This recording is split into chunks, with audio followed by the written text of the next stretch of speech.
Le 29 septembre 1966, à Biarritz, belle ville côtière de France, Caroline Margeridon naît dans une famille à la fois aisée et artistique. Sa mère était antiquaire et son père, après avoir abandonné son métier d'ingénieur civil, devint journaliste à Radio Monte-Carlo. Avec deux sœurs aînées et des racines vietnamiennes du côté de sa mère, Caroline a grandi dans un environnement coloré, où l'art, l'histoire et les histoires d'antiquité étaient profondément ancrées dans son âme dès son plus jeune âge. Mais derrière l'éclat de sa brillante carrière et son sourire éclatant à la télévision, Caroline Margeridon a fait face à une douleur profonde, à des défis difficiles et à des moments déchirants. Finalement, grâce à un partage sincère dans les médias, elle a admis la vérité la plus triste de sa vie, la douleur de la trahison amoureuse, la mort de sa meilleure amie et la bataille contre ses propres faiblesses. Caroline Margeridon, devenue célèbre grâce à son rôle d'acheteuse professionnelle dans l'émission Affaires conclues sur France 2, est devenue un symbole de force et d'indépendance. Avec plus de 30 ans d'expérience dans le secteur des antiquités, elle n'est pas seulement une femme d'affaires talentueuse, mais aussi une mère célibataire résiliente, une amie fidèle et une personnalité de la télévision appréciée. Mais sa vie n'était pas que gloire. Dans les rares moments où elle s'ouvre, Caroline révèle les cicatrices de son âme, les moments où elle a pleuré en silence derrière ses lunettes noires et la tristesse qu'elle a essayé de garder cachée. Sa plus grande tristesse, comme elle l'a partagé dans une interview, ne venait pas seulement de la trahison de son ex-partenaire, le père de ses deux enfants, mais aussi de la perte d'être cher et de la bataille avec elle-même pour surmonter des habitudes destructrices pour la santé. Cet aveu douloureux n'est pas facile à faire. Caroline, avec sa forte personnalité et toujours fière de son indépendance, avait pour habitude de cacher sa douleur avec une apparence confiante et des blagues pleines d'esprit. Mais lors d'une apparition dans l'émission In All Privacy, elle s'est confiée sur la trahison de son ex-partenaire, Gérald Mossé, un célèbre cavalier. Elle a déclaré que son infidélité l'avait fait pleurer pendant des années, même si elle essayait de le cacher en portant des lunettes noires et en prétendant avoir des allergies au pollen. Cette douleur n'était pas seulement la rupture d'une relation, mais aussi un choc pour sa croyance en l'amour et la famille. Elle a dû prendre une décision difficile, quitter sa vie de luxe en échange de la tranquillité d'esprit, un choix qu'elle décrit comme nécessaire pour protéger sa santé mentale et celle de ses deux enfants, Alexandre et Victoire. Cette tristesse devient encore plus profonde lorsque Caroline fait face à la mort soudaine de Glorian Kabongo, son ami proche et collègue dans Affaires conclues. Glorian, une acheteuse d'art spécialisée dans l'art du XIXe siècle, est décédée d'une crise cardiaque le 20 février 2025, à l'âge de 57 ans. Dans une interview avec Gala, Caroline s'est étouffée et a partagé que la mort de Glorian était un choc inimaginable. Elle a déclaré qu'il ne présentait aucun signe de maladie, juste un léger rhume avant de s'effondrer dans la rue, et qu'il avait été secouru par deux inconnus. La seule consolation est qu'il n'est pas parti seul, mais dans les bras de quelqu'un, a-t-elle déclaré.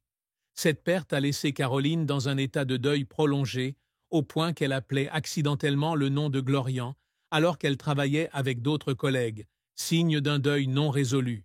Mais la tristesse de Caroline ne venait pas seulement de pertes extérieures. Une autre bataille intérieure qu'elle a ouvertement admise est une habitude de fumer qui dure depuis plus de 40 ans. Dans une vidéo Instagram de mars 2025, elle a révélé qu'elle fumait 2 à 3 paquets de cigarettes par jour, une habitude qu'elle a qualifiée de toxique et a admis qu'elle aurait pu la tuer.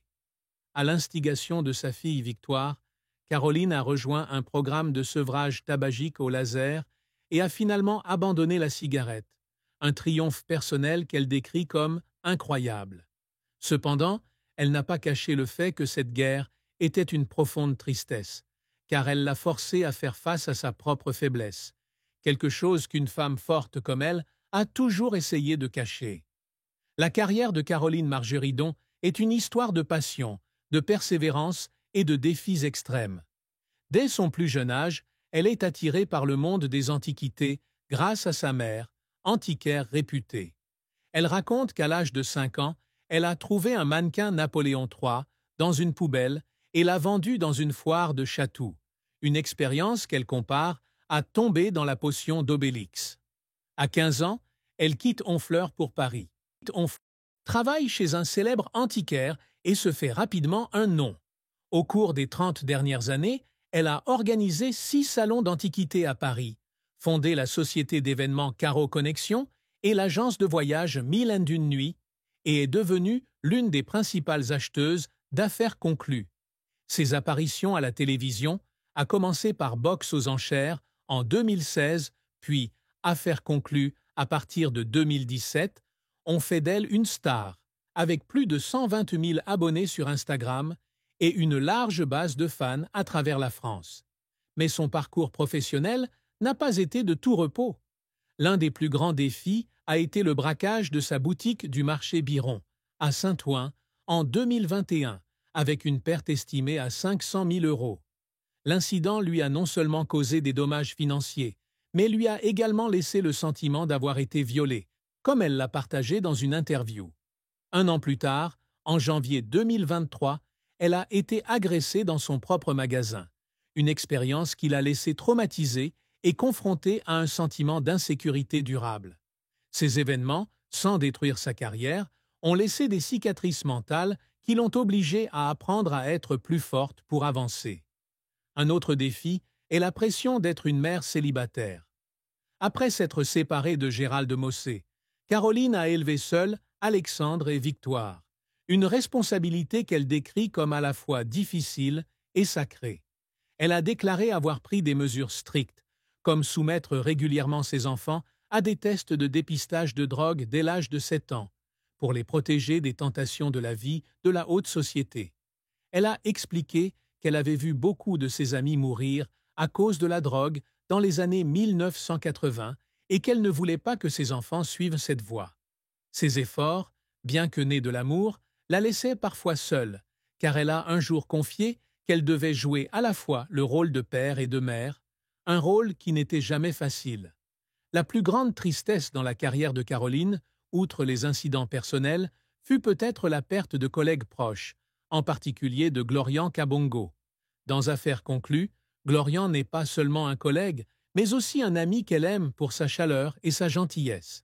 Sa mort a laissé toute l'équipe de l'émission en état de choc, et Caroline, avec sa personnalité sensible, a été profondément affectée. Elle a dit qu'elle ne pouvait pas arrêter de penser à lui, et qu'à chaque fois qu'elle se tenait devant la caméra, elle ressentait un vide qui ne pouvait être comblé. Cette tristesse devint encore plus profonde lorsqu'elle réalisa que la vie, aussi réussie soit-elle, était toujours traquée par la mort, une réalité qu'elle devait apprendre à accepter. Les défis de la vie de Caroline ne se limitaient pas à des événements majeurs. Un aspect moins évoqué, mais non moins important, est sa lutte contre les pressions et les attentes sociales en matière d'apparence. En tant que personnalité de la télévision, Caroline fait constamment face à l'examen public, de la façon dont elle s'habille à la façon dont elle se comporte. Dans l'autobiographie « Libre », publiée en 2021, elle écrit qu'elle se sent jugée parce qu'elle ne correspond pas au modèle de la femme parfaite de la société. Elle a dit qu'elle devait apprendre à s'aimer, à accepter ses défauts et à vivre selon son vrai moi. Ce processus, bien que libérateur, s'accompagnait également de moments de doute et de tristesse, alors qu'elle se demandait si elle était vraiment assez bien aux yeux des autres. Une autre profonde tristesse que Caroline a admise est le sentiment de solitude qu'elle a ressenti pendant ces années en tant que mère célibataire. Bien qu'elle soit fière d'être indépendante financièrement et spirituellement, elle admet qu'il y a des nuits où elle reste seule, pensant à ce qui a été perdu et à ce qui aurait pu être différent. Dans Libre, elle écrit qu'elle rêvait autrefois d'une famille complète, où elle et ses enfants pourraient partager toutes leurs joies et leurs peines. Mais la trahison de Gérald de Mossé a détruit ce rêve, lui laissant une tristesse indélébile. Elle a dit qu'elle devait apprendre à pardonner, non pas pour les autres, mais pour elle-même, afin de continuer à vivre et à aimer. La vie de Caroline Margeridon a été un voyage de hauts et de bas, où les succès brillants s'accompagnent toujours de douleurs cachées. D'une petite fille qui trouvait sa joie dans les antiquités à une femme d'affaires prospère, elle a prouvé que la persévérance et la passion peuvent surmonter n'importe quel défi. Mais derrière le halo, elle est un être humain avec des cicatrices, de la tristesse et des moments de faiblesse. Son aveu de ses souffrances, de la trahison amoureuse à la mort d'un ami proche et à sa lutte contre des habitudes autodestructrices, témoigne de son courage. Caroline Margeridon n'est pas seulement une star de la télévision, mais aussi une femme qui a appris